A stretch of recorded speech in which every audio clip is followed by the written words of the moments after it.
আসসালামু আলাইকুম ওয়া রাহমাতুল্লাহি ওয়া বারাকাতুহু। আলহামদুলিল্লাহ, আমি সবাইকে শুকরিয়া, মোবারকবাদ এবং ধন্যবাদ জানিয়ে শুরু করছি। প্রিয় ভাইরা, আমরা নতুন একটি বাংলাদেশ পেয়েছি আলহামদুলিল্লাহ।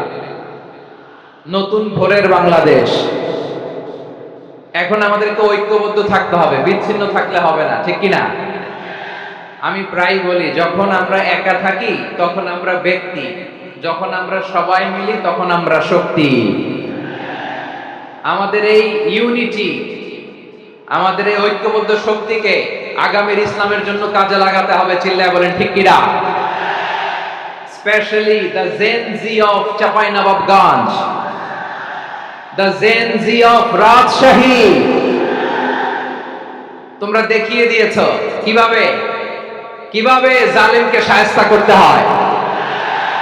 আল্লাহু আকবার। চোখের ইশারায় কি তাদের কানেক্টিভিটি, কি তাদের বোঝাপড়া। 16-17 বছরে যেটা করা যায় নাই, অল্প কয়েকদিনের ব্যবধানে তাদের ইউনিটি গোটা বাংলাদেশকে উজ্জীবিত করেছে। চিৎকার করে বলেন ঠিক কিনা? এই উচ্ছ্বাস, এই ইউনিটি, এই সম্প্রীতি আমাদেরকে বজায় রাখতে হবে। এই যে আমরা ইউনাইটেড, আমরা উচ্ছ্বসিত, আমরা একসাথে দেশ গড়ার কাজে ঐক্যবদ্ধ হতে চাই, এটা আবার অনেকের ভাল লাগে না, ঠিক কিনা বলেন? আমাদের সুখ অনেকের ভালো লাগে না। নানামুখী ষড়যন্ত্র। এমন এক দেশের পাশে আমরা প্রতিবেশী হয়ে আসছি, আমাদের অনেক কিছু বুঝে শুনে স্টেপ ফেলতে হয়। চিল্লায় বলেন ঠিক কিনা? আমরা যদি ঐক্যবদ্ধ থাকতে পারি, কেউ আমাদের কিছু করতে পারবে না। এজন্য আগামীর বাংলাদেশ ঐক্যবদ্ধ বাংলাদেশ।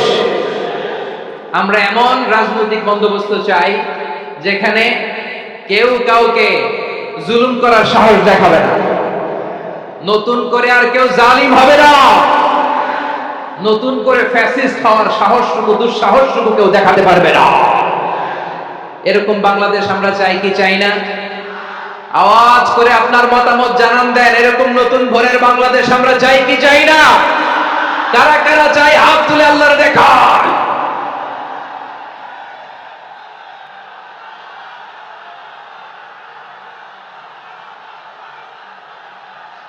আমরা স্বাধীনতার পর থেকে এটাই দেখেছি, লুটপাট, দুর্নীতি, মারামারি, দেশের টাকা পাচার, আছে না নাই? এগুলোর পুনরাবৃত্তি আমরা চাই। নতুন ভোরের বাংলাদেশে এগুলোর পুনরাবৃত্তি না হোক। জোরে বলেন ঠিক কিনা? আমাদের বিশ্ববিদ্যালয়ের ক্যাম্পাসগুলোতে রিসার্চ হোক, উন্নত মানের রিসার্চ, গবেষণা হোক। যেরকম আমরা অন্যান্য দেশে দেখি, যেই ছাত্রদের হাতে কলম লেগেছে ওই হাতে অস্ত্রের স্পর্শ না লাগুক। চিল্লায় বলেন ঠিক কিনা? আমরা নতুন ভোরের বাংলাদেশে বুক বাঁধা স্বপ্ন নিয়ে সামনে আগাতে চাই।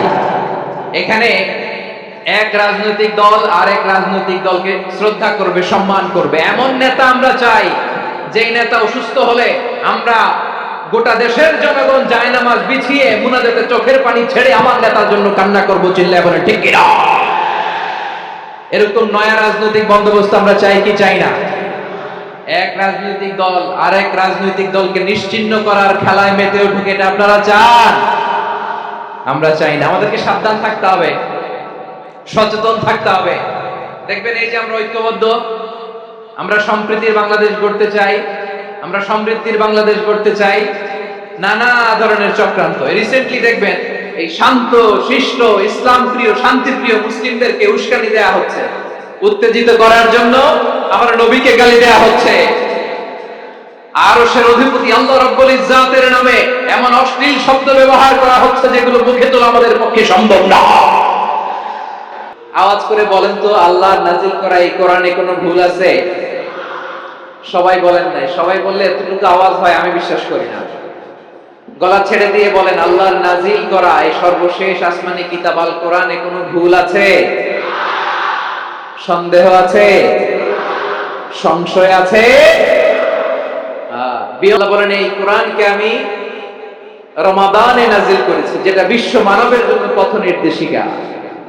এতে আছে হেদায়েতের সুস্পষ্ট বর্ণনা আর সত্য মিথ্যা পার্থক্য করার মানদণ্ড, কোনটা সত্য কোনটা মিথ্যা, এটা কোরআন দিয়ে ডিফারেন্সিয়েট করা যায়। কোরআন হচ্ছে Furqan, to differentiate between right and রং।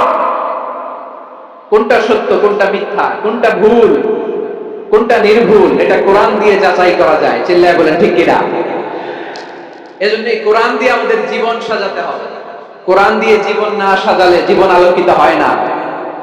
কোরআন দিয়ে পরিবার না সাজালে পরিবার আলোকিত হয় না।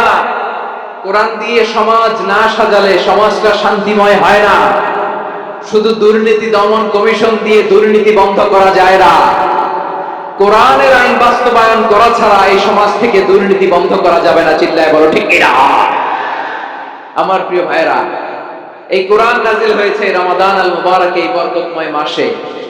তাই আমাদের উচিত এই মাসে আসন্ন যে রমাদান আল মুবারক, এই রমাদানে কোরআনের সাথে নিজেদের সম্পর্ককে বাড়ানো।